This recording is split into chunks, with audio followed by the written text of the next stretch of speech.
আসসালামু আলাইকুম রহমতুল্লাহি ওয়া বারাকাতুহু ওয়াসসালামু ওয়াসসালাতু আলা আশরাফিল আম্বিয়ান ওয়া নাবিয়ানা মুহাম্মদ ওয়া তাবিন ওয়া আজমাইন।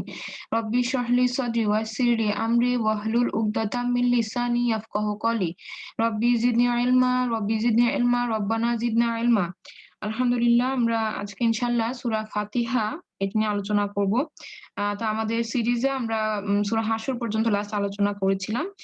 কিন্তু এটা আমি আমার পার্সোনাল রিভিউ এর জন্যই আমার মনে হলো যে সূরা ফাতিহাটা আমাদের আবার রিভিশন করা উচিত। কারণ আমরা সালাতে পড়ছি রেগুলারলি। তো সূরা ফাতিহা এটার ইনস অ্যান্ড আউটস আমাদের জানা উচিত এবং আল্লাহ সুবহানাহু ওয়া তাআলা যে আমাদেরকে রিপ্লাই দিচ্ছেন এই ব্যাপারটা আমাদের আ একেবারে ঠোঁটস্থ করে নিতে হবে। হ্যাঁ? যে কিভাবে আল্লাহ আমাদেরকে রিপ্লাই দিচ্ছেন। আমরা যেন এটা অনুধাবন করে আমাদের সালাতগুলা পড়তে পারি ইনশাআল্লাহ। তো এই কারণেই এটা আমি নিজে রিভিশন করছি। এই কারণে আপনাদের সামনেও এটাই আজকে প্রেজেন্ট করছি। সূরা ফাতিহা ১ম আমরা জানি যে কোরআন যখন আমরা খুলছি, যখন আমরা রিসাইট করার জন্য আমরা মুসাফটাকে খুলছি, আমরা ফার্স্ট আল্লাহ সুবহানাহু ওয়া তাআলার সাথে পরিচিত হচ্ছি এই সূরাটার মাধ্যমে, সূরা ফাতিহার মাধ্যমে। তাহলে এই সূরাটা সম্পর্কে এখানে দেখেন একটা কমেন্ট বলা হয়েছে যে আল্লাহ সুবহানাহু ওয়া তাআলা তার কোরআনে বলতেছেন, এই ১৫ নাম্বার সূরার 87 নাম্বার আয়াতে বলা হচ্ছে, "নিশ্চয়ই তোমাকে আমরা দিয়েছি বারবার পঠিত ৭ টি আর ১০০ মহান কোরআন।" এখানে আমরা যদি অ্যারাবিকটা দেখি, দেখেন বলা হচ্ছে আউযু বিল্লাহি মিনাশ শাইতানির রাজিম। বিসমিল্লাহির রহমানির রহিম। "ওয়া লাকাদ আতাইনাকা সাবআন।" সাবআন মানে ৭ টি। সাবআম মিনাল মাসানি, বারবার আবৃত্তিযোগ্য, বারবার আবৃত্তিযোগ্য ৭ টি আয়াত। ওয়াল কোরআনাল আজিম, অ্যান্ড এটার সাথে কি দিচ্ছে? ওয়াল কোরআনাল আজিম, মানে আল্লাহ সুবহানাহু ওয়া তাআলা এমনভাবে বললেন যে ৭ টি বারবার পঠিত আয়াত, এরপরে হচ্ছে বাকি রেস্ট অফ দ্যা কোরআন। মানে কি? আমাদেরকে মানে অবশ্যই কোরআনেরই অন্তর্ভুক্ত সূরা ফাতিহা। কিন্তু আল্লাহ সুবহানাহু ওয়া তাআলা আমাদেরকে প্রেজেন্ট করতেছেন কিভাবে? তার এই সূরা ফাতিহাকে আমাদের সামনে উপস্থাপন করতেছেন এমনভাবে যে ওয়ালাকাদ আতাইনাকা, আমরা দিয়েছি অবশ্যই। এখানে বলতে রাসূল সাল্লাল্লাহু আলাইহি সাল্লামকে বলা হচ্ছে যে আপনাকে দিয়েছি সাবআম মিনাল মাসানি, ৭ টা বারবার আবৃত্তি হয় এরকম ৭ টা আয়াত। তাহলে ৭ টা আয়াত যেটা বারবার রিপিট হয়, এটা কাকে রেফার করতেছে? সূরা ফাতিহাকে রেফার করতেছে। তাহলে এই সূরাটা যখন আমরা বারবার পড়তেছি, তারপরে কি রেস্ট অফ দ্যা কোরআন, বাকি কোরআনটাকে আল্লাহ সুবহানাহু ওয়া তাআলা ইন্ট্রোডিউস করতেছেন কি? ওয়াল কোরআনাল আযীম।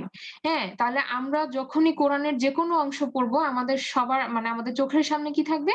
সূরা ফাতিহার লেন্সটা থাকবে। আমরা বুঝি তো, আমরা যদি একটা চশমা পড়ি, চশমার ২ টা লেন্সের মধ্য দিয়ে আমরা সবকিছু দেখি। যেমন কারো চোখের পাওয়ার হয় কম, কারো হয় বেশি। তাহলে আমরা কি করি? আমরা যার চোখের পাওয়ার অনুযায়ী একটা লেন্স ফিট করে নিই চোখের সামনে। তাহলে আমরা সেই মতামতই দেখি। এখন আমি যদি আ কোন কালারফুল লেন্স নেই, তাহলে কি হবে? আমি সবকিছু কালার দেখব। এরকম ভাবে আমাদের চোখের সামনে আল্লাহ সুবহানাহু ওয়া তাআলা কি বলতেছেন? আমাদের চোখটা এই যে কোরআনের আ দিকে যখন আমরা তাকাবো, আমাদের দৃষ্টিভঙ্গিটা হবে সূরা ফাতিহার আলোকে। সূরা ফাতিহার আলোকে আমরা বাকি পুরা কোরআনটাকে আমরা দেখব। হ্যাঁ? তো আমরা সূরা ফাতিহাতে আমরা কি পাচ্ছি? এটা আমাদের বুঝতে হবে যে কেন আমরা এটার ভিউতে বাকি আল কোরআনকে দেখব। তো এটা আমরা গ্র্যাজুয়ালি যখন যাবো, তখন ইনশাআল্লাহ আপনার কাছে এই জিনিসটা আরো ক্লিয়ার হবে। তো আমরা ফার্স্ট আয়াতে চলে যাচ্ছি, যে ১ম আয়াতেই হচ্ছে বিসমিল্লাহির রহমানির রহিম, আলহামদুলিল্লাহি রাব্বিল আলামিন। এখানে একটা মানে কন্ট্রাডিকশন আছে। সেটা হচ্ছে যে অনেকে বলতেছেন যে বিসমিল্লাহির রহমানির রহিম সূরা ফাতিহার অংশ। আবার কেউ বলেছেন মানে এটা আলেমদের মধ্যে এই ব্যাপারে আরকি আ আ মতপার্থক্য আছে। তবে ২ পক্ষেরই যথেষ্ট যুক্তি আছে এটা বলার জন্য। তাহলে আমরা সেইটাতে যাচ্ছি না। আমরা যাচ্ছি এই সূরা ফাতিহার এই আয়াত থেকে, আলহামদুলিল্লাহি রাব্বিল আলামিন। আমরা এখানে কি দেখব? আমরা ওয়ার্ড গুলাকে বুঝার চেষ্টা করি। আলহামদুলিল্লাহ। আমরা যখন ১ম এই কোরআন খুলছি, ধরেন একজন কেউ জানে না যে এখানে কি আছে কোরআনে। সে ১ম কোরআন খুলল। খুলেই সে আল্লাহ সুবহানাহু ওয়া তাআলার সাথে পরিচিত হচ্ছে কিভাবে? আল্লাহ আমাদেরকে বলছেন, আলহামদুলিল্লাহ। তোমাকে কি করতে হবে? আমাকে কি করতে হবে? আল্লাহর প্রশংসার মাধ্যমে এই কোরআনটাকে রিসাইট করা শুরু করতে হবে। তার মানে আল্লাহ সুবহানাহু ওয়া তাআলা আমাকে ১ম শিক্ষাটা কি দিলেন কোরআন খোলা মাত্রই? যে আমাকে কি করতে হবে? মাথা নত করতে হবে। আমাকে স্বীকার করতে হবে যে সমস্ত প্রশংসা এবং হামদ হচ্ছে কার জন্য? আল্লাহর জন্য।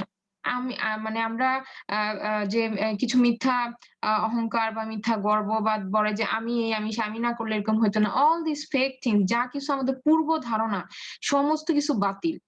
এইখানে কিন্তু আমাদের বিগিনিং টা যে আল্লাহর কোরআনকে যখন আমরা খুলতেছি, সাথে, সাথে আমাদের দৃষ্টিভঙ্গিটা চেঞ্জ হচ্ছে। কিভাবে? ১ম এই আল্লাহ সুবহানাহু ওয়া তাআলা বলতেছেন যে আগে আমাকে কি করতে হবে? আল্লাহর প্রশংসা করা শিখতে হবে। আলহামদুলিল্লাহ বলা শিখতে হবে। আমাকে আল্লাহর প্রশংসা করতে হবে। তাহলে এখানে আরেকটা গ্যাপ আছে। গ্যাপটা কি? গ্যাপটা হচ্ছে আমাদের ওয়ার্ডটা বুঝতে হবে হামদ। হামদ শুধু প্রশংসা না। হামদ এর অর্থ আপনার শুকরিয়া এবং প্রশংসা ২ টা ব্লেন্ডেড। এখানে দেখেন ইংরেজিতে বলছে থ্যাংকস অ্যান্ড প্রেইজ। থ্যাংকস মানে আমরা বলি না যে ধন্যবাদ জানাই আমরা বা আমরা একটা গ্র্যাটিটিউড প্রকাশ করি যে কেউ আমার জন্য একটা কিছু করলো, আমি তার প্রতি খুব কৃতজ্ঞতা প্রকাশ করি। হ্যাঁ? যে কৃতজ্ঞতা এবং সেই সাথে কি প্রশংসা, প্রশংসা। তাহলে এইখানে হামদ কথাটার মধ্যে ২ টাই ব্লেন্ডেড আছে। প্রশংসাও আছে, আবার ধন্যবাদও আছে। তো ২ টা মিলেই আমাকে এই একটা আইডিয়া মাথার মধ্যে আনতে হবে যে হামদ মানেই হচ্ছে শুকরিয়া এবং প্রশংসা। এবং এই অনুধাবনটা নিয়েই আমাকে মুখে উচ্চারণ করতে হবে আলহামদুলিল্লাহ।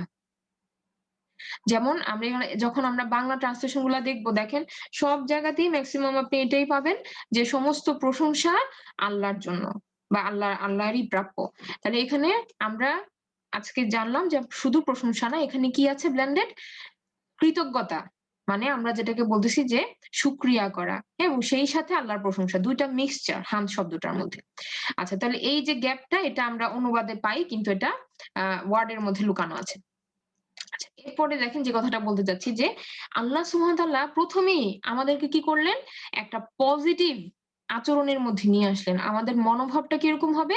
আল্লাহ সুবহানাহু ওয়া তাআলার কিতাবের কাছে যখন আমরা আসবো, আমাদের attitude টা নেগেটিভ হলে হবে না। পজিটিভ হইতে হবে। কিভাবে পজিটিভ?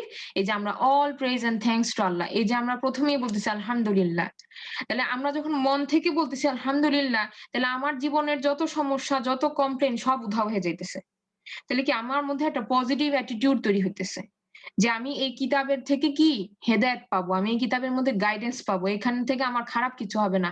এখানে আমি রবের কাছে আসছি। আমি রবের বই পড়তেছি। মানে একটা আপনাকে সব দিক থেকে একটা কি সিকিউরিটি একটা মানে সাকিনা যেটাকে বলে একটা পিস অফ মাইন্ড এবং সেই সাথে আমাদের যত নেগেটিভ চিন্তা ভাবনা যত আ আ রং আমরা সৃষ্টিকর্তার প্রতি আচরণ রাখি না কেন সব কিন্তু হয়ে যেতেছে। নেগেটিভ হয়ে আমরা কি করতেছি? আমরা আল্লাহর শুকরিয়ার মাধ্যমে শুরু করতেছি।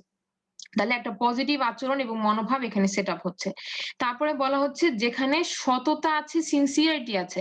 মানে এই যে আমরা আলহামদুলিল্লাহ বলবো এটা মন থেকে বলবো, ভিতর থেকে বলবো। যে অনেস্টির সাথে বলবো, সিনসিয়ারিটির সাথে বলবো। আলহামদুলিল্লাহ সমস্ত শুকরিয়া এবং প্রশংসা হচ্ছে আল্লাহরই জন্য। তাহলে এটা যেন আমরা ভিতর থেকে বলতে পারি। মানে লিপ সার্ভিস না মানে আমরা যেমন সালাতে কি হয় যে আমরা শুরু করার পরে কখন যে সূরা ফাতিহা শেষ হয়ে গেল আর কখন যে আমি কোন সূরা পড়লাম কিছুই মনে থাকতেছে না। আমি রুকুতে চলে যেতেছি। তাইলে তো কি হলো শয়তানের ট্র্যাপে আমি পড়ে গেলাম। এরকম হবে না। এরকম করা যাবে না। কারণ আমরা সূরা ফাতিহা শুধু কোরআন রিসাইটের সময়ই না। এই প্রতি সালাতে ফরজ সালাতে আমরা ম্যান্ডেটরি হিসাবে পড়তেছি। এবং এখানে এই যে বলা হয়েছে যে সূরা ফাতিহা না যদি পড়ি তাহলে কিন্তু সেটা সালাতই হবে না। এটাও হাদিসে বলা হয়েছে। তাহলে আমাদের সূরা ফাতিহা অবশ্যই পড়তেই হবে সালাতে এবং এই আমরা কিন্তু বেসিক্যালি কমিউনিকেশন করতেছি আল্লাহ সুবহানাহু ওয়া তাআলার সাথে যখন আমরা সালাতে দাঁড়াচ্ছি। তো ওটাতে আমি আসবো। এখন যেটা বলতে চাচ্ছি যে যেই কথাটাই আমরা বলতেছি না কেন সালাতে দাঁড়ায় সেটা বাই হার্ট বলতে হবে। মন থেকে বলতে হবে। তাহলে আলহামদুলিল্লাহ এটাও যখন আমরা বলবো আমরা মন থেকে বলবো, সততার সাথে সিনসিয়ারিটি নিয়ে বলবো। এটা একটা ইমোশন বা প্রতিক্রিয়া। এটা একটা ইমোশন বা প্রতিক্রিয়া যখন আমরা স্বীকার করি যে কেউ আমার জন্য কিছু করেছে। এইটা কি বলতে চাইছে? আপনাকে এখানে বলা হচ্ছে যে ধরেন আমার জন্য কেউ একটা ফেভার করলো। আমাকে ধরেন কেউ একটা ১ গ্লাস পানি এনে দিল। আমি তার প্রতি কৃতজ্ঞ। কেন? কারণ হয়তো আমি বিপদে ছিলাম সেই সময় আমাকে সাহায্য করেছে। তাহলে আমরা এই যে একটা ইমোশন কারো প্রতি আমাদের তৈরি হয় যে একটা থ্যাংকস গিভিং একটা ইমোশন যে আমি কৃতজ্ঞতা গ্র্যাটিটিউড কারো প্রতি যে সে আমার জন্য অনেক কিছু করছে। আমরা অনেক সময় বলি না যে ও আমার জন্য অনেক কিছু করেছে। হ্যাঁ, আমার বিপদে সে আমাকে সাহায্য করেছে বা আমার জন্য সে সবসময় ভালো ভাবে। যে একটা মানুষের প্রতি একটা ভালো পজিটিভ জিনিস তৈরি হয়। তো এই এইটা যদি আমরা মানুষের জন্যই এই ইমোশনটা আমরা ফিল করি, তাহলে আমরা রবের জন্য কেন ফিল করব না? হ্যাঁ, তাহলে এখন প্রশ্ন আসে রব আমার জন্য কি করেছে? হ্যাঁ, আমাদের প্রশ্নটা কি? যে আমরা যে শুকরিয়া করব সাধারণত আমাদের আমাদের চিন্তা ভাবনাটা মানুষের কিরকম? যে আমরা give and take এ বিশ্বাস করি। যে তুমি আমার জন্য কি করছো তাহলে আমি তোমার জন্য কি করব। মানে এরকম। তাহলে এই কনসেপ্টটা নিয়েও যদি আমি আল্লাহ সুবহানাহু ওয়া তাআলার দিকে তাকাই, রবের দিকে তাকাই, তাহলে আমাদের ২ টা কোয়েশ্চেন আসবে যে আমি রবের জন্য কি করছি, রব আমার জন্য কি করছে। হ্যাঁ? এখন ১ম কোয়েশ্চেনটা দেখেন আমি রবের জন্য কি করছি? বেসিক্যালি আমি কিন্তু কিছু করি নাই। হ্যাঁ, রবকে আমি কোনোভাবেই কোনো কিছু করতে পারতেছি না রবের জন্য। হ্যাঁ, রবকে তো আমি দেখিও নাই। রবের সাথে আমার সালাতে কমিউনিকেশন হইতেছে। বাট আমি যে যত প্রশংসা করতেছি এগুলা কিন্তু কি রবকে কোনো বেনিফিট দিচ্ছে না। রব অলওয়েজ আল্লাহ সুবহানাহু ওয়া তাআলা অলওয়েজ তার সমস্ত হামদ এবং এটা সবসময়ের জন্য প্রযোজ্য। আমি প্রশংসা করলেও এটা প্রযোজ্য, আমি প্রশংসা না করলেও এটা প্রযোজ্য। তাইলে আমার বলার না বলাতে আল্লাহ সুবহানাহু ওয়া তাআলার যে ইজ্জা, আল্লাহ সুবহানাহু ওয়া তাআলার যে শান তাতে কোনো কমতি হবে না। তাহলে বেসিক্যালি আমার কোনো কিছুতে আল্লাহ সুবহানাহু ওয়া তাআলার কোনো কিছু আসে যাচ্ছে না। বরং আমি কি ডিপেন্ডেন্ট আল্লাহ সুবহানাহু ওয়া তাআলার প্রতি। তাহলে ১ম কোয়েশ্চেন এর অ্যান্সার হচ্ছে আমি রবের জন্য কি করছি? কিছুই না। এখন ২য় কোয়েশ্চেন দেখেন রব আমার জন্য কি করছে? সবকিছু। কিভাবে? রব আমাকে সৃষ্টি করছেন। রব আমাকে বড় হইতে সাহায্য করছেন। রব আমার প্রত্যেকটা সেল ডিভিশনকে কন্ট্রোল করছেন। হ্যাঁ? আমার প্রত্যেকটা সেলের ভিতরে নিউক্লিয়াস কখন ডিভাইড হবে, মাইটোকন্ড্রিয়া কিভাবে কাজ করবে, আমার লিভার কিভাবে ফাংশন করবে, কিডনি কিভাবে ফাংশন করবে, ছোট থেকে আমি বড় হইছি, আমার আঙ্গুল ৫ টা হবে না ৬ টা হবে, আমার চেহারা সোজা হবে না বাঁকা হবে। প্রত্যেকটা জিনিস রবের কন্ট্রোলের মাধ্যমে হইছে এবং কি স্টিল নাও কন্টিনিউইং করতেছে। আমি রিজিক কতটুক পাবো, পাবো না। আমি কতটুক আমার অসুখ হবে না, হবে না। সমস্ত কিছু রব কন্টিনিউয়াসলি আমাকে কি করতেছেন? প্রতিপালন করতেছেন। তাইলে আমি যখন হিসাব দেখতে যাব যে আমি কি করছি রবের জন্য আর রব আমার জন্য কি করছেন, তাইলে কি সাথে আমাদের মাথা নিচু হয়ে যাবে যে রব আমার জন্য কন্টিনিউয়াস কি আমাকে দিয়ে যাচ্ছেন। তাইলে আমি কেন হামদ করব না? হ্যাঁ, আমি কেন আল্লাহর প্রশংসা করব না? এইভাবে আমাদের চিন্তা করতে হবে। এবার দেখেন এই যে কোয়েশ্চেনটা যে কেন আল্লাহকে হামদ করব? কারণ আমি ডিপেন্ডেন্ট আল্লাহ সুবহানাহু ওয়া তাআলার উপর। আল্লাহ সুবহানাহু ওয়া তাআলা যদি আমাকে আমাকে যদি প্রতিনিয়ত এভাবে গাইড না করেন, প্রতিনিয়ত আমার উপর যদি মানে আল্লাহ সুবহানাহু ওয়া তাআলার যে রব যে আমরা নামটা দেখব যে এটা যে এতগুলো এঙ্গেলে আমাকে সারাক্ষণ আল্লাহ সুবহানাহু ওয়া তাআলা কি করতেছেন? কেয়ার টেকিং করতেছেন ভালোবাসার সাথে। এই সমস্ত জিনিসগুলা যদি আমি না পাইতাম, একটাও যদি না পাইতাম তাহলে আমার এক্সিস্টেন্স টাই থাকতো না। আমি শ্বাস-প্রশ্বাসই নিতে পারতাম না যে প্রতিবার হার্ট বিট করতেছে কার হুকুমে? আল্লাহ সুবহানাহু ওয়া তাআলার হুকুমে। তাহলে হামদ আমরা করব না কেন? বুঝতে পারছেন? তাহলে এইভাবে আমরা কি করব? আমরা চিন্তাটাকে আমরা আমাদের প্রত্যেকের জীবনের জন্য আমরা থিংক করব যে কিভাবে আমার জীবনে আমি বেনিফিটেড হইছি। রব আমাকে কতভাবে কত প্রতি মুহূর্তে কিভাবে আমার সাথে রবের কানেকশন এগুলো আমরা চিন্তা করব। এবার দেখেন লাস্ট যে এখানে কথাটা যে অ্যা হামদ এটা কি ইসম না ফেল? যেটাকে আমরা গ্রামারের ভাষায় বলতেছি যে এটা কি কোনো নাউন নাকি কোনো ভার্ব? হ্যাঁ, তো যারা আমরা একটু শিখছি তারা আমরা বলতে পারি যে হ্যাঁ, এটা একটা ইসম। কিভাবে? কারণ সামনে আলিফ লাম আছে। আমাদের ফার্স্ট আইডেন্টিফিকেশন টেকনিক আচ্ছা। এটা ছাড়া ধরেন এটা যারা জানেন না তারা কিভাবে বুঝবেন? তারা আমরা দেখব যে হামদ কথাটার সাথে ২ টা জিনিস যুক্ত আছে কিনা। একটা হচ্ছে সময় আর একটা হচ্ছে কর্তা। কে কাজ করেছে। এই ২ টা যদি না থাকে তাহলে এটা নাউন। আর এই ২ টা যদি থাকে তাহলে এটা হচ্ছে ভার্ব। এটা হচ্ছে কুইক টেকনিক। যে আমি ধরেন আপনাকে ২ টা শব্দ বললাম। একটা হচ্ছে বই, আরেকটা হচ্ছে কি লেখা। ২ টা আমি ২ টা আমি শব্দ বললাম। একটা হচ্ছে বই, আরেকটা হচ্ছে লেখা। এখন আপনি বইয়ের দিকে তাকাবেন, বই কি সময়ের সাথে জড়িত? না, সময়ের সাথে এটা কোনভাবে জড়িত না। একটা বই আছে টেবিলে। এটা সময়ের সাথে আপনি কোন কিছু লিঙ্ক করতে পারতেছেন না। কিন্তু লেখা এটাকে আমি সময় দিয়ে কন্ট্রোল করতে পারব। কিভাবে? লিখেছিল, লিখে, লিখবে। তাহলে সময়ের সাথে কি এটা চেঞ্জ হইতেছে। বাট বইটা কিন্তু আপনি পাস্ট টেন্স এ বলেন, ফিউচার টেন্স এ বই থাকবে। এটার উপরে কোন ইফেক্ট নাই। হ্যাঁ? আরেকটা হচ্ছে কর্তা। বই এটাকে আপনার উচ্চারণ করার জন্য বা এটাকে আপনার এক্সপ্রেস করার জন্য আপনার কোন কর্তা নাও দরকার হতে পারে। হ্যাঁ? যেমন ভালো বই এরকম। কিন্তু আপনি যদি ভার্ব কে বলতে চান তাহলে আপনার কি লাগবে? একটা ডুয়ার লাগবে বা কর্তা লাগবে যে কে কাজ করছে। যেমন আমি যদি বলি সে লিখেছিল। তাহলে একটা সে আছে সে মানে কর্তা যিনি এই লেখার কাজটা করেছেন। তাহলে এইভাবে করে আমরা কুইক টেকনিকে কি করতে পারি? নাউন কে এবং ভার্ব কে আলাদা করতে পারি। এখন আপনি বলবেন যে কেন এত কিছু জানতে হবে? নাউন, ভার্ব এগুলো আমি কেন দরকার? এই কারণে যে এই আল হামদ এই শব্দটা যখন আমরা দেখব, এটা একটা আমরা কি বললাম? তাহলে আমরা কনফার্ম যে এটা সময় এবং কর্তার সাথে জড়িত না। তাহলে এটা একটা নাম। হুম? এটা ক্রিয়া না। এই হামদ শব্দটা ক্রিয়া নয়। এটি হচ্ছে একটা নাউন। এটা হচ্ছে নাউন।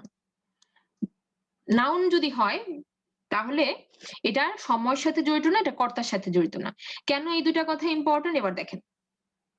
আমরা বলতেছি যে যদি কোনো কিছু সময়ের সাথে জড়িত না হয় তাহলে সেটা ইন্টারনাল মানে যেটাকে আমরা বলতেছি যেটা সকল ক্ষেত্রে প্রযোজ্য, এটা সময়ের সাথে জড়িত না। যেমন কোনো নাউন বা ইসম দিয়ে যখন বলা হয় সেটা সময়ের সাথে জড়িত না। তার মানে এটা সকল সময় প্রযোজ্য। এটা এমন না যে গত হয়ে গেছে বা এটা এমন না যে শুধু ভবিষ্যতে হবে বা এটা এমন না যে শুধু বর্তমানে হচ্ছে, এরকম না। সময় এটার সাথে জড়িতই না। তাইলে এটা সকল সময়ের জন্যই প্রযোজ্য। সেকেন্ড হচ্ছে ধরেন আল্লাহ সুবহানাহু ওয়া তাআলা কিন্তু আমরা যখন কোরআনটা খুলতেছি, আল্লাহ যখন ১ম এই আমাকে বলতেছেন যে আমরা পড়তেছি আলহামদুলিল্লাহ।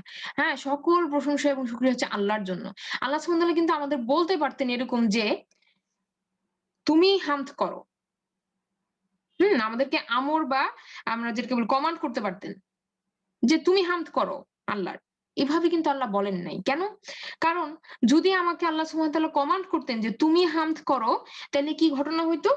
তাইলে ঘটনাটা হইতো যেমন আ আ ঘটনাটা এরকম হইতো যে, আমাদের উপরে এটা ডিপেন্ড করত যে আমরা কি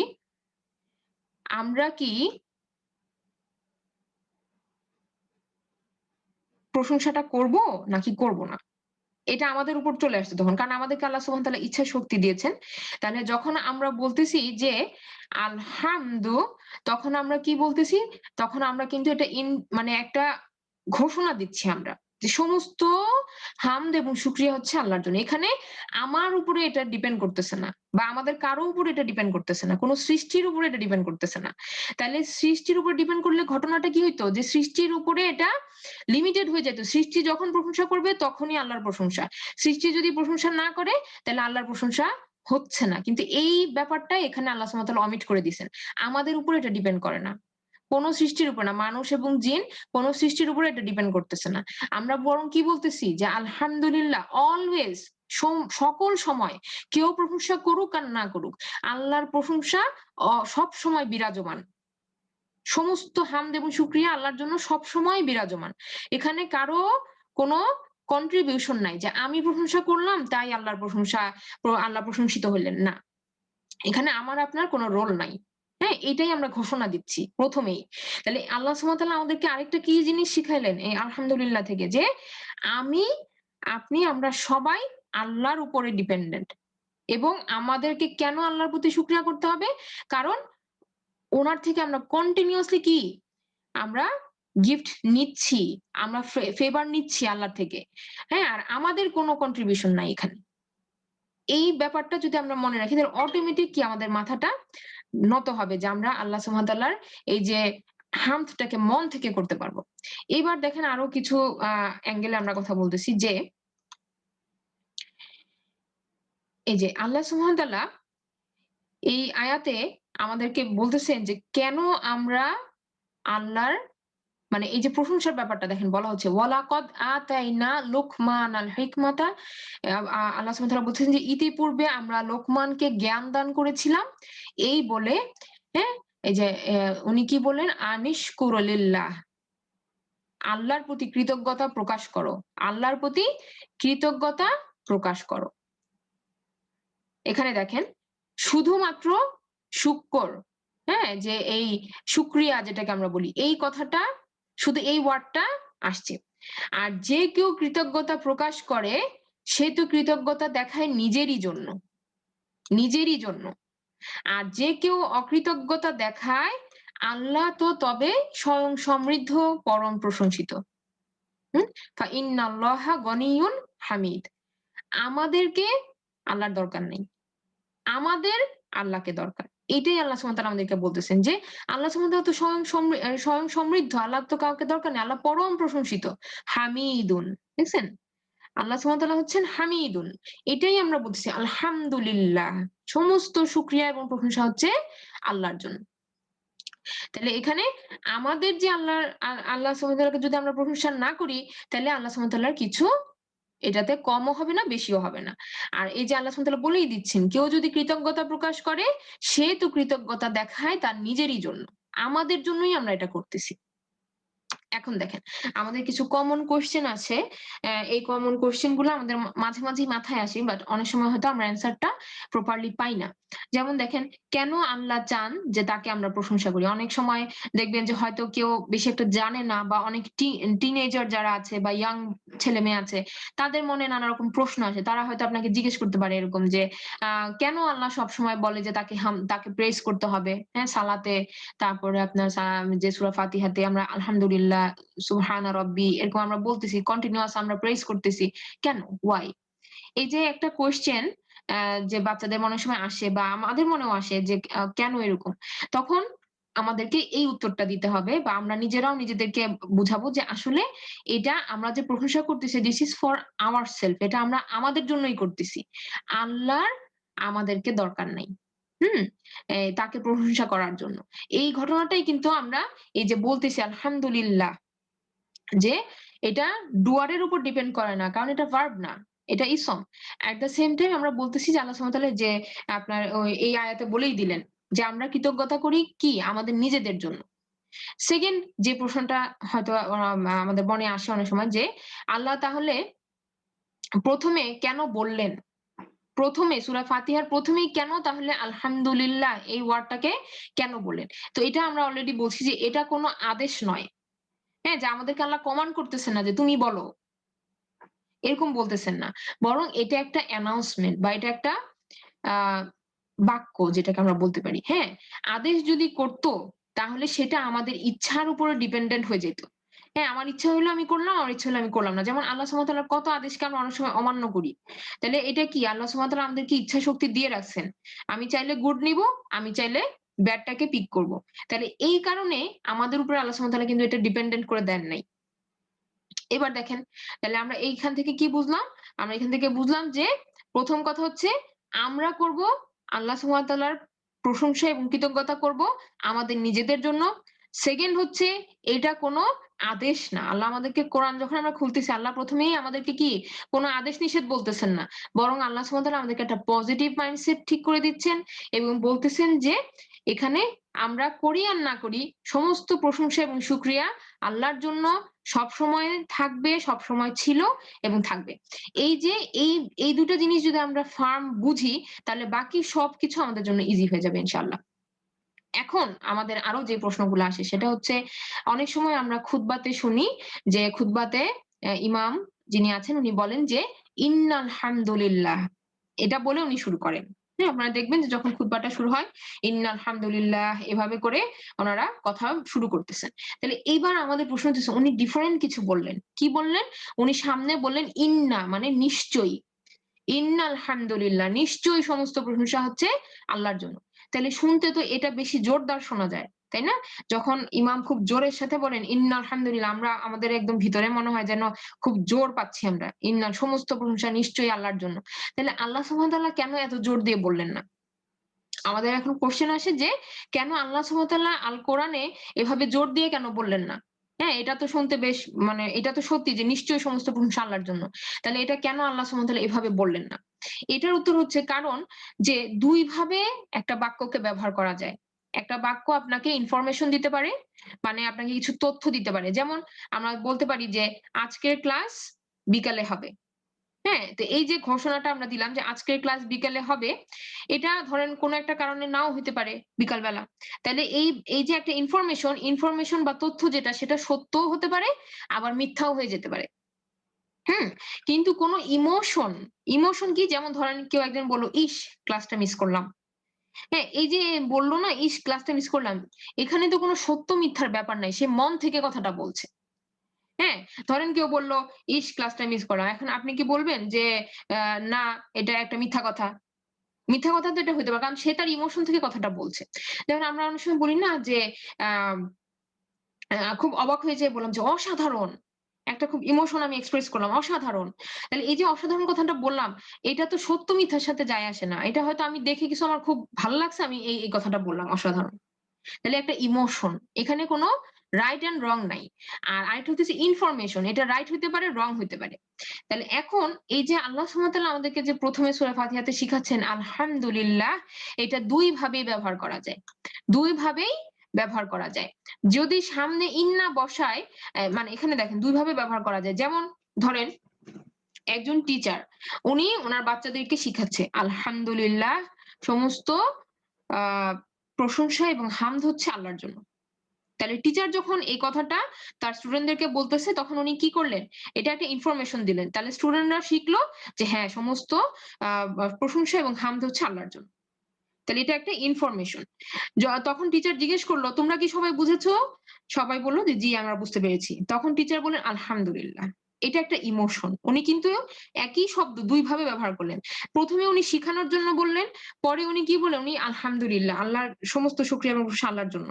হ্যাঁ? মানে উনি একটা ইমোশন দিলেন যে, "তোমরা বুঝতে পেরেছো? আলহামদুলিল্লাহ।" তাহলে এই যে কি একটা ওয়ার্ড ২ ভাবে ব্যবহার করা হইতেছে। এই অপরচুনিটিটা আল্লাহ সুবহানাহু ওয়া তাআলা ওপেন রেখেছেন সূরা ফাতিহার মাধ্যমে। ঠিক আছে? কিন্তু আমরা যদি সামনে ইন্না বসাই দেই, তাহলে এটা রেস্ট্রিক্টেড হয়ে যাচ্ছে। কেন? তখন শুধুমাত্র এটা ইনফরমেশন বা তথ্য হবে। হ্যাঁ, এটাকে গ্রামারের ভাষায় ভিন্ন নামে বলা হয়। আমি সেটাতে যাচ্ছি না। ইন্না যদি আমরা সামনে বসাই, তখন কি হবে? তখন এটা শুধুমাত্র একটা ইনফরমেশন দিবে। ইন্নাল হামদুলিল্লাহ মানে এটা একটা আপনাকে জোর দিয়ে একটা তথ্য দিচ্ছে। জোরের সাথে একটা তথ্য বা আপনাদেরকে একটা ইনফরমেশন দিচ্ছে। তাহলে ইমাম যখন এটা বলতেছেন যে নিশ্চয়ই সমস্ত হামদ এবং শুকরিয়া হচ্ছে আল্লাহর জন্য, এটা একটা আমাদের মাইন্ডসেটকে ঠিক করে নিচ্ছেন যে হ্যাঁ, নিশ্চয়ই সমস্ত শুকরিয়া এবং প্রশংসা হচ্ছে আল্লাহর জন্য। আমরা এই ইনফরমেশনটা পাচ্ছি, আমরা নড়ে চড়ে বসতেছি যে খুতবা শুরু হইতেছে। হ্যাঁ, আমাদের আল্লাহর প্রশংসা করে এটা শুরু হচ্ছে। এটা একটা ইনফরমেশন। তাহলে ইন্না বসালে কি হয়ে গেল? শুধু একটাই অপশন পাইলাম। অপশনটা হচ্ছে ইনফরমেশন। আর ইন্না না বসালে কি হবে? ২ টা অপশন আছে। ইমোশনও হবে, ইনফরমেশনও হবে। তাহলে আমরা বলি না যে আল কিতাব হচ্ছে পারফেক্ট। আল্লাহ সুবহানাহু ওয়া তাআলা এখানে কোনো কমতি রাখেন না। আপনি কোন দিক থেকে এটার কোন গ্যাপ বের করতে পারবেন না। হ্যাঁ? তাহলে আল্লাহ সুবহানাহু ওয়া তাআলা যখন আমাদেরকে ওপেন রাখতেছেন, আলহামদুলিল্লাহ, তাহলে আমরা একই সাথে ইমোশনও দিচ্ছি, একই সাথে আমরা এটাও বলতেছি যে সমস্ত হামদ এবং প্রশংসা হচ্ছে আল্লাহর জন্য। ২ টাই আমরা এখানে একই সাথে ইমপ্লিমেন্ট করতেছি। আচ্ছা। এবার দেখেন অনেক সময় আমরা দেখি, যেমন আমরা বলি না যে তাকবীর যখন আমরা দেই, হ্যাঁ? আল্লাহু আকবার, আল্লাহু আকবার, লা ইলাহা ইল্লাল্লাহু ওয়াল্লাহু আকবার, আল্লাহু আকবার ওয়া লিল্লাহিল হামদ। তখন আমরা কি বলি? লিল্লাহিল হামদ।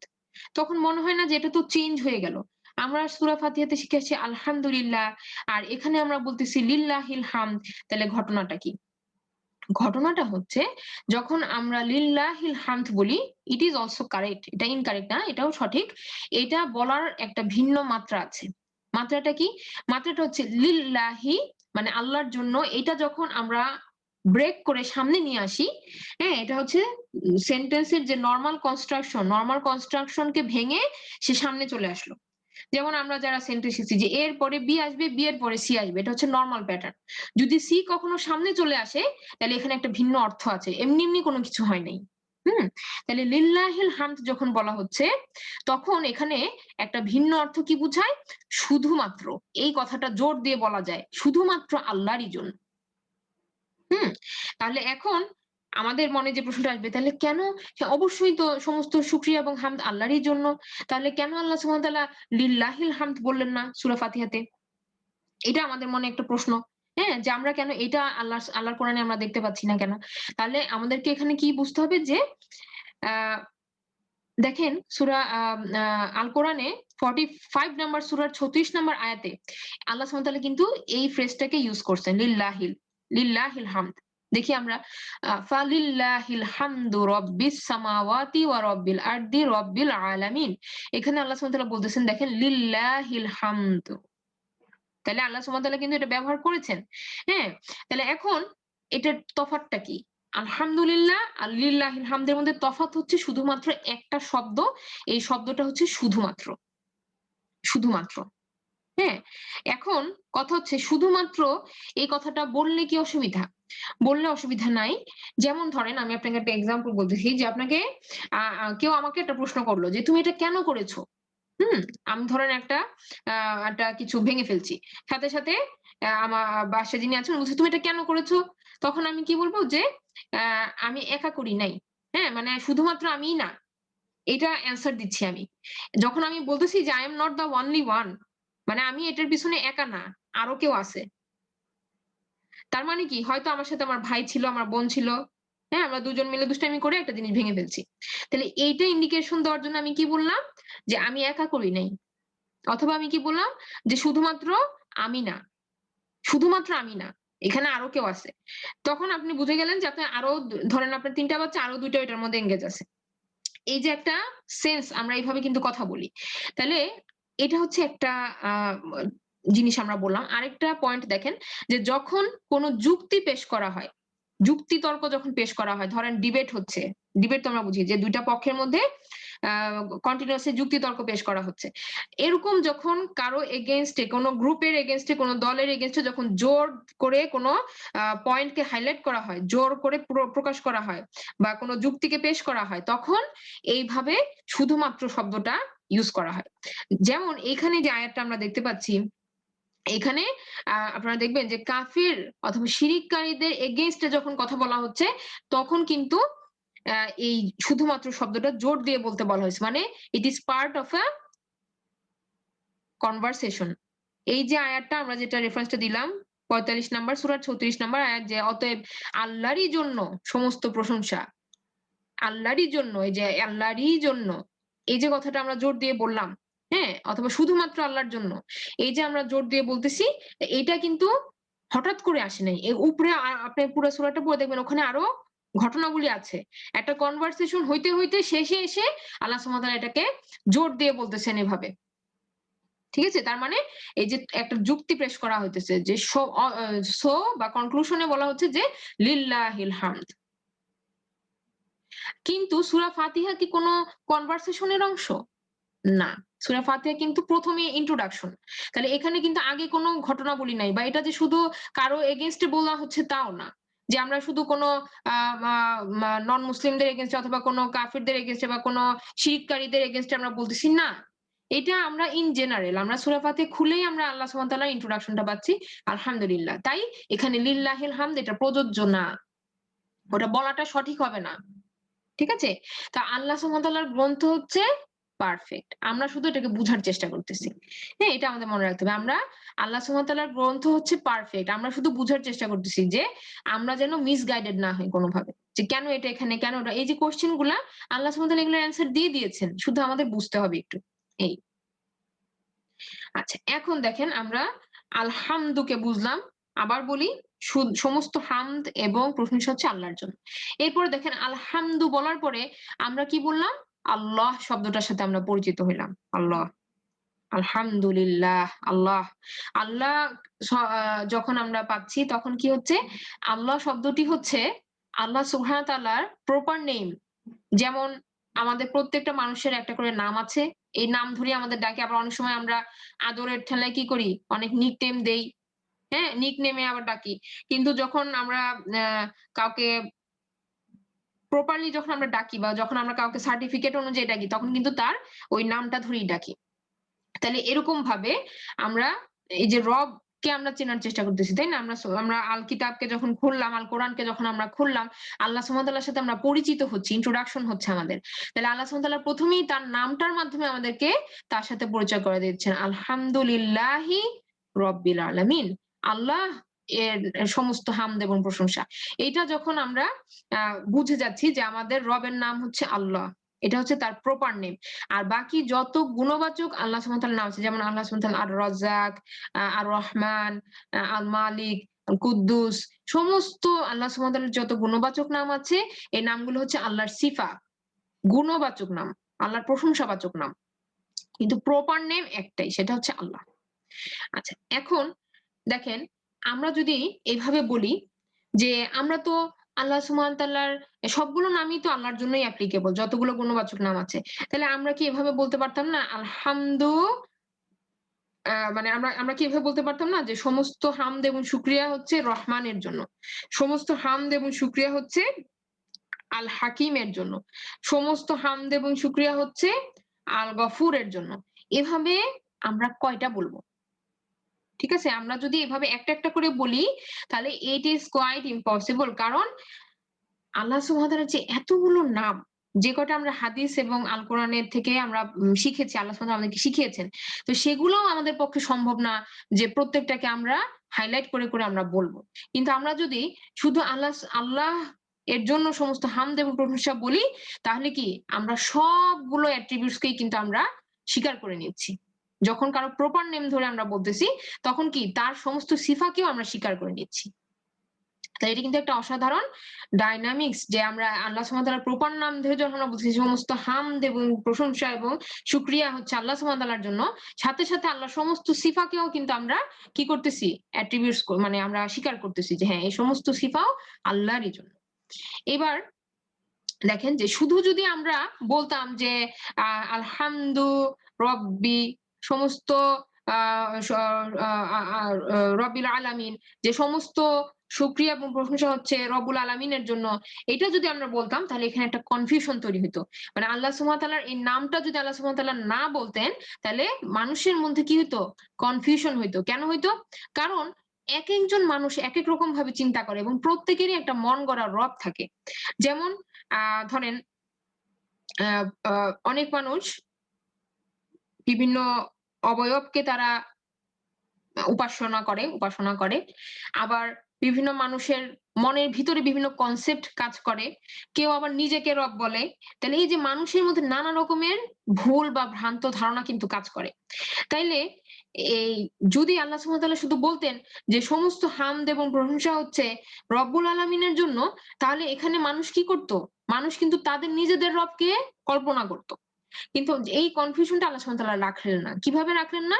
যখন আল্লাহ সুবহানাহু ওয়া তাআলা বলে দিলেন, আলহামদুলিল্লাহ আল্লাহ যিনি হচ্ছেন কি? রব্বুল আলামিন। তিনি হচ্ছেন আলামিনের রব। তাইলে আর কারো কোনো কনফিউশন এর সুযোগ নাই। তাইলে এরকম কনফিউশন এর একটা এক্সাম্পল আমরা দেখতে পারি দেখেন। এই ঘটনাটা হচ্ছে যখন মুসা আলাইহিস সালাম আ এবং ওই যে ফেরাউনের সামনে যখন চ্যালেঞ্জের মুখোমুখি হইলেন, তার যে জাদুকরগুলো ছিল সেই জাদুকরগুলোর সাথে। হ্যাঁ, তারাও ম্যাজিক দেখাবে। মুসা আলাইহিস সালামও আ আ কেও আল্লাহ সুবহানাহু ওয়া তাআলা বললেন যে তোমার স্টিকটাকে থ্রো করো। তোমার হাতে যে লাঠিটা আছে এটাকে তুমি থ্রো করো। তখন আমরা জানি যে একটা বড় সাপ হয়ে গেল এবং বাকি সমস্ত সাপগুলোকে ওটা খেয়ে ফেলল। তারপর এই ঘটনা দেখে যে জাদুকরেরা ছিল তারা সবাই কি করলো? তারা সবাই সেজদায় লুটায় পড়ল। সেজদায় লুটায় পড়ল। কারণ তারা তো জানে যে তারা কি ট্রিকস করেছে। জাদু মানে ট্রিকস। তাহলে ওরা তো জানে ওরা কি ট্রিকস করেছে। আর তারা যেটা নিজের চোখে দেখছে এটা ট্রিকস হইতে পারে না। হ্যাঁ? এটা ওরা বুঝে গেছে যে একটা বড় সাপ হয়ে গেছে। এই সাপটা বাকি সব ছোট সাপকে খেয়ে ফেলছে। ওরা বুঝে গেছে যে এটা অবশ্যই কি? এটা মহান রবের পক্ষ থেকে আসছে। এখন উনারা ডিক্লারেশন দিচ্ছেন। যখন সেজদায় পড়ে গেল, তখন তারা কি বলতেছে? তারা বলল, কলু দে সেড, আমান্না বিরব্বিল আলামিন। আমরা ঈমান আনলাম আলামিনের রবের উপর। দেখেন সেম ফ্রেজ রব্বিল আলামিন। এখন এটুকু বললেই তো হইতো। এইটুকু যখন বলছে, তখন ফেরাউন কি ভাবতেছে? ফেরাউন ভাবতেছে যে ১ম সিরিজ মানে ১ম রাউন্ডে হেরে গেছে। এজন্য এই জাদুকরেরা এখন সেজদা করতেছে আমাকে আর আমার প্রশংসা করতেছে। কারণ কি? কারণ ফেরাউন নিজেকে রব ভাবে। ফেরাউন নিজেকে কি বলে না যে মানে সে হচ্ছে রব। এটা সে বলত। তাহলে এই কারণে যখন ওই জাদুকরেরা সেজদা করল এবং এই কথাটা বলল, তো ফেরাউন মনে, মনে ভাবতেছে যে তারা আসলে কি তার কাছে ক্ষমা চাইতেছে যে যেহেতু তারা হেরে গেছে রাউন্ডে এখন সেজদা করে তার কাছে ক্ষমা চাইতেছে। সো ওই মনোভাবে সে আছে। আর বাকি মানুষজন কনফিউজ হয়ে গেছে আসলে ঘটনা কি ঘটতেছে। এখন ওরাও বুঝতে পারতেছে যে ফেরাউন বুঝে নাই। সো এরা ক্লিয়ারলি কি মানে ডিক্লেয়ার করে দিল, এরা এবার বলতেছে রব্বি মুসা ওয়া হারুন। এই রবটা কে? এই রব হচ্ছে রব্বি মুসা ওয়া হারুন। মুসা এবং হারুনের রব। মানে আল্লাহ সুবহানাহু ওয়া তাআলা। বুঝছেন? ঠিক পরপর ২ টা আয়াত। তাইলে দেখেন ২ টা ডিফারেন্ট আয়াত। মানে কি? এখানে একটা পজ ছিল। এখানে পজে কি হইছে? পজে এই ফেরাউন যে নিজে, নিজে মনে, মনে ভাবতেছে যে আমাকে ওরা বলতেছে, এইটা মানে ভাবার সুযোগ হইছে। আবার সেই সাথে, সাথে যখন এরা বলল যে রব্বি মুসা ওয়া হারুন, তখন তো ওর মাথা গেছে গরম হয়ে। হ্যাঁ? যে ওর জাদুকরেরা কি করছে? মুসা এবং হারুনের রব মানে আল্লাহ সুবহানাহু ওয়া তাআলাকে তারা রব হিসাবে মেনে নিছে। তাহলে এই যে তারা কি করলো? তারা ক্লিয়ারলি বলে দিল যে কে এই রব কে? এই রব হচ্ছে মুসা এবং হারুনের রব। তাহলে সিমিলারলি এখানে আমাদের কারোর জন্য কোনো কনফিউশন না হয় এজন্য আল্লাহ সুবহানাহু ওয়া তাআলা কি আল্লাহ প্রপার নেম অফ রব এটাকে উনি ক্লিয়ারলি বলে দিলেন যেন কেউ নিজের মতো ধারণা করতে না পারে। এখন কিছু গুরুত্বপূর্ণ পয়েন্ট দেখেন। হামদ যেটা আমরা বললাম যে সমস্ত শুকরিয়া এবং প্রশংসা এটা হচ্ছে আল্লাহর জন্য। এটা কি শুধু ভালো সংবাদের জন্যই বলবো? আর ভালো ঘটনার জন্যই বলবো? নাকি আমরা যেকোনো মুহূর্তে যেকোনো সময়ের জন্য আমরা এটা বলব? তাহলে অলরেডি কিন্তু আমরা এটা বলে আসলাম না যে কোনো সময়ের সাথে এটা জড়িত না। কোনো মানুষের উপর এটা জড়িত না। তাহলে আল্লাহর হামদ এবং আল্লাহর প্রশংসা, আল্লাহর শুকরিয়া এটা সকল সময়ের জন্য প্রযোজ্য। তাইলে আমি শুধু ভালো হইলেই বলব আর খারাপ কিছু হইলে আমার সাথে সেটা আমি বলব না। তাইলে কি এটা জাস্টিস হইল? হইল না কিন্তু, হ্যাঁ? তাইলে আমাদের কি করতে হবে? আমাদের মনে রাখতে হবে যে আমরা প্রত্যেকটা মুহূর্তে আল্লাহ সুবহান তাআলার উপরে ডিপেন্ডেন্ট। ভালো মুহূর্তেও, খারাপ মুহূর্তেও। তাহলে আমরা কখনো আল্লাহর হামদ করা ছাড়তে পারব না। হ্যাঁ? এটা যদি আমরা বুঝি তাহলে আমাদের কন্টিনিউয়াসলি মন থেকে সিনসিয়ারলি কি বলতে হবে? আলহামদুলিল্লাহ। কোন ভালো সংবাদ হইলো, আলহামদুলিল্লাহ। কোন খারাপ সংবাদ হইলো, আলহামদুলিল্লাহ। এটা আমরা বলাটা যত সোজা করে আমরা বলতেছি, ওই মুহূর্তে, ওই পরীক্ষার মুহূর্তে বলতে পারাটা কিন্তু ততটাই কঠিন।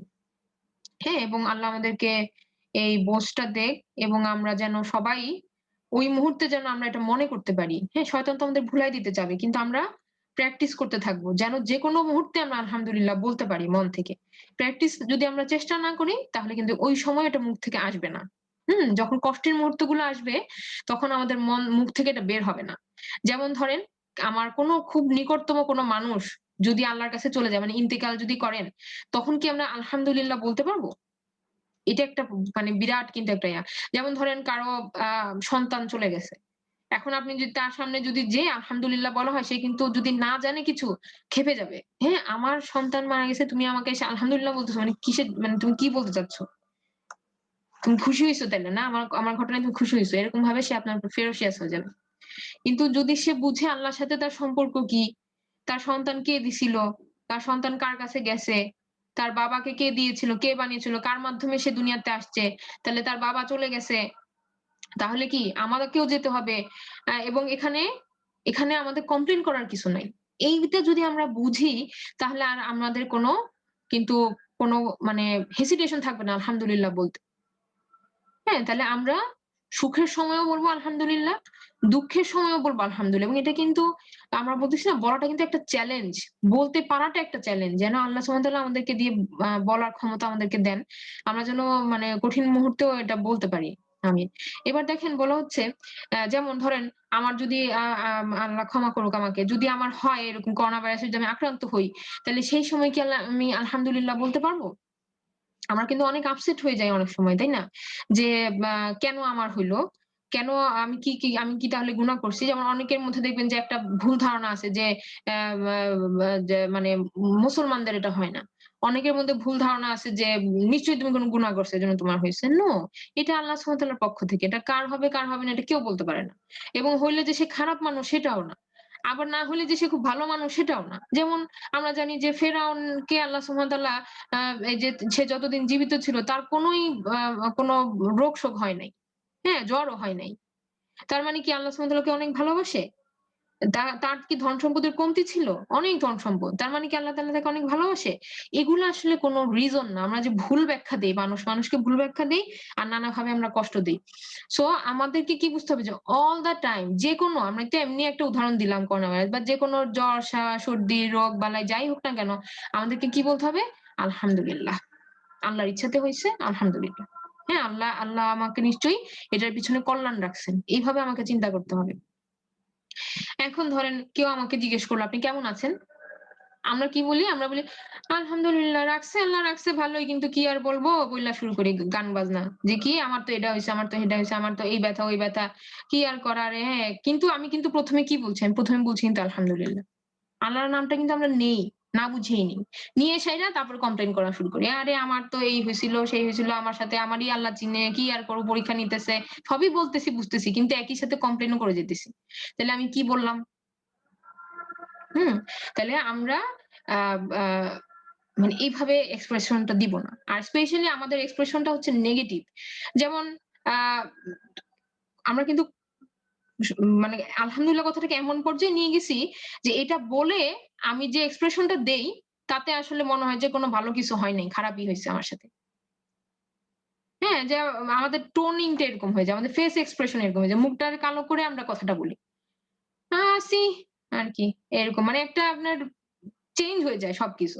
তাহলে আমাদের যে আমরা যে সিনসিয়ারলি বলবি, সিনসিয়ারিটি নাই হয়ে যায়। তাহলে উইথআউট সিনসিয়ারিটি এটা উচ্চারণ করা আর আ মানে লিপ সার্ভিস হয়ে গেল।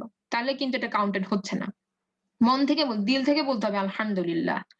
সবসময় যে হ্যাঁ, আমি খুব মানে আমি স্যাটিসফাইড। আল্লাহর প্রতি আমার কোন নারাজি নাই। হ্যাঁ?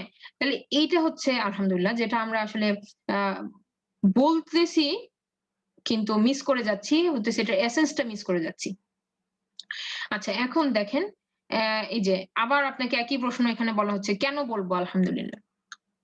আলহামদুলিল্লাহ কেন বলব? এটা আমাদের অনেক সময় ইয়ং এজ এর ছেলেমেয়েরা এরকম ভাবে জিজ্ঞেস করে, হ্যাঁ? যে কেন নামাজ পড়তে হবে? ধরেন অনেক আপনি প্রেশার দিচ্ছেন, নামাজ পড়ো, নামাজ পড়ো। হ্যাঁ, না রাগারাগি করতেছেন বাসায়। হঠাৎ একদিন বলে বসলো, "কেন নামাজ পড়বো?" এরকম আপনাকে বলে বসলো বা বা হয়তো আপনাকে বলল যে, "কেন আলহামদুলিল্লাহ বলতে হবে?" ভালো করেই হয়তো জিজ্ঞেস করলো যে, "কেন বলতে হবে?" তো এইটা আমাদের জানতে হবে। যদি আমরা ছোট থেকেই ওদেরকে গাইড করতে পারি, তাহলে কিন্তু ওদের মধ্যে আর এই ধরনের হীনমন্যতা আসবে না বা একটা ইনফেরিয়রিটি আসবে না। হ্যাঁ? ওরা কিন্তু কনফিডেন্টলি তখন নিজের থেকেই কাজগুলা করতে যাবে ইনশাআল্লাহ। যেমন আমরা কেন করব? আমি নিজেকে আগে বুঝাই, তাহলে আমরা বাচ্চাদেরকে বলতে পারব। আমার প্রশ্ন হচ্ছে যে কেন আমরা আলহামদুলিল্লাহ বলব? কারণ তিনি হচ্ছেন রব। তিনি হচ্ছেন রব। এখন এইটুকু বললে শুধু হবে না। রব কি? নেক্সট কোয়েশ্চেন আপনার জন্য বাচ্চা রেডি যে কি রব কি বলো? এখন আমাকে বুঝতে হবে আগে নিজেকে বুঝতে হবে রব কি? তাহলে এই যে নামটা রব, আল্লাহ সুবহানাহু ওয়া তাআলা যে আমাদেরকে আলহামদুলিল্লাহ বলার পরেই বলতেছেন রব্বিল আলামিন, তাহলে রব কি? রব বলতে আসলে কি বুঝায়?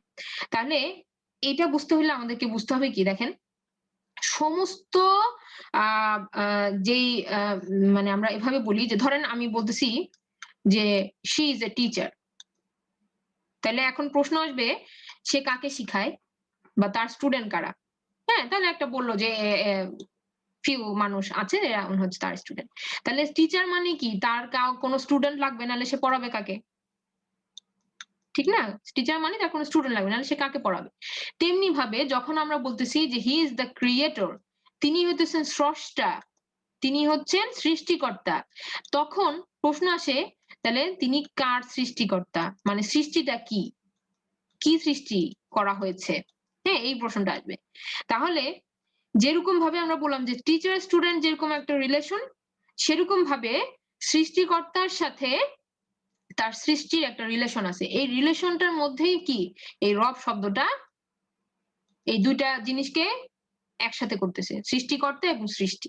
এটা রিলেশনটা, হ্যাঁ? রিলেশনটা বুঝার জন্য আমাদেরকে রব শব্দটাকে ভালো করে বুঝতে হবে। তাহলে এখন দেখেন, এখানে রবের একটা অর্থ না। মাল্টিপল ডাইমেনশন আছে রব শব্দটার। যেমন এখানে আপনাকে ৫ টা ডাইমেনশন এ বলা হচ্ছে। রব এটা বুঝতে হলে আপনাকে বুঝতে হবে যিনি হতেছেন মালিক, যিনি হতেছেন মুরাব্বি, যিনি হচ্ছেন মুনিম, যিনি হচ্ছেন কাইয়ুম, যিনি হচ্ছেন সাইয়্যিদ। এই ৫ টা নাম যদি আমরা বুঝি, তাহলেই কিন্তু আমরা কি বুঝতে পারবো? আমরা রব এর সঠিক অনুধাবনটা বুঝতে পারবো। হুম? তা আ আ আমি আর অল্প কিছু সময় নিচ্ছি দেখেন। বলা হচ্ছে যে রব যখন আমরা বলতেছি যে রব কে? তখন আমাকে বুঝতে হবে যিনি হচ্ছেন আমার মালিক। মালিক মানে যার অধীনে সবকিছু, যার আন্ডারে সবকিছু, যিনি রাজা। হ্যাঁ? যিনি রাজা তার আন্ডারে তার সমস্ত কিছু। হ্যাঁ? তাহলে তিনি হতেছেন all in all, king of the king. তিনি হতেছেন মালিক। তাহলে আল্লাহ সুবহানাহু ওয়া তাআলা হতেছেন আমাদের সবার মালিক। তার অধীনে আমরা সবাই। তারপরে মুরাব্বি, মুরাব্বি মানে কি আমরা অনেক সময় বাংলায় বলি না এই কথাটা যে মুরব্বি মানুষ। হ্যাঁ? কিন্তু মানে কোয়াইট সিমিলার এই কথাটার রুটটা কিন্তু একই জায়গা থেকে আসছে। কিন্তু আল্লাহ সুবহানাহু ওয়া তাআলার জন্য এটার মানে ব্যাপকতা অনেক বেশি। এটার বেসিক্যালি অর্থটা হচ্ছে বৃদ্ধি পাওয়া, বড় করা। কোন কিছুকে ছোট থেকে আস্তে, আস্তে গ্রো করানো। যেমন আমরা কি ছিলাম? আমরা কিছুই ছিলাম না, 0 ছিলাম। সেখান থেকে আমাদের রূহটাকে আল্লাহ সুবহানাহু ওয়া তাআলা সৃষ্টি করেছেন। তারপরে আমাদেরকে একটা বডি দিয়েছেন বেবি অবস্থায়। হ্যাঁ? সেটাও কি ১ম এ একটা সিঙ্গেল সেল ছিল। সিঙ্গেল সেল থেকে ২ টা সেল, ৩ টা সেল, ৪ টা সেল এমন করতে, করতে আমাদের একটা বডি হয়েছে। তাহলে সেটাকে আল্লাহ সুবহানাহু ওয়া তাআলা আবার কি করেছেন? গ্রো করিয়েছেন। গ্রো করিয়ে আ গ্রো করিয়ে আমাদেরকে এখন পর্যন্ত একটা অবয়ব দিয়েছেন। আবার আস্তে, আস্তে আমরা কি হব? আরেকদিকে মানে কবরের দিকে আমরা আবার হেড হব, চলে যাব। তাইলে এই যে কোন কিছুকে গ্রো করানো, এইটা যিনি করেন তিনি হচ্ছেন কি? মুরাব্বি। তাহলে আল্লাহ সুবহানাহু ওয়া তাআলা হচ্ছেন আমাদের মুরাব্বি। তারপরে দেখেন মুনিম, মুনিম কথাটা খুব সুন্দর, যিনি উপহার দেন। যিনি উপহার দেন। কাইয়ুম, কাইয়ুম হচ্ছে যিনি নিয়ন্ত্রণ করেন। সবকিছুকে যিনি নিয়ন্ত্রণ করেন। আর সাইয়্যিদ অর্থাৎ হচ্ছে যিনি সবকিছুর উপরে কর্তৃত্ব রাখেন। এখন যেহেতু আমাদের গ্রামার ক্লাসটাও শুরু হবে আর টাইমটাও কম, তাহলে আমি এই পয়েন্ট থেকে এই এখানে আমাদের বেশ কিছু আলোচনা আছে। এই কারণে আমি আর এক্সিড করছি না। এই পয়েন্ট থেকে ইনশাআল্লাহ আমরা আবার নেক্সট ক্লাসটা কন্টিনিউ করব। ঠিক আছে? তাহলে আমরা আজকে এখানেই শেষ করছি। সুবহানাকা আল্লাহুম্মা আশহাদু আল্লা ইলাহা ইল্লা আনতা আস্তাগফিরুকা ওয়া আতুবু ইলাইক। আসসালামু আলাইকুম ওয়া রাহমাতুল্লাহি ওয়া বারাকাতুহু।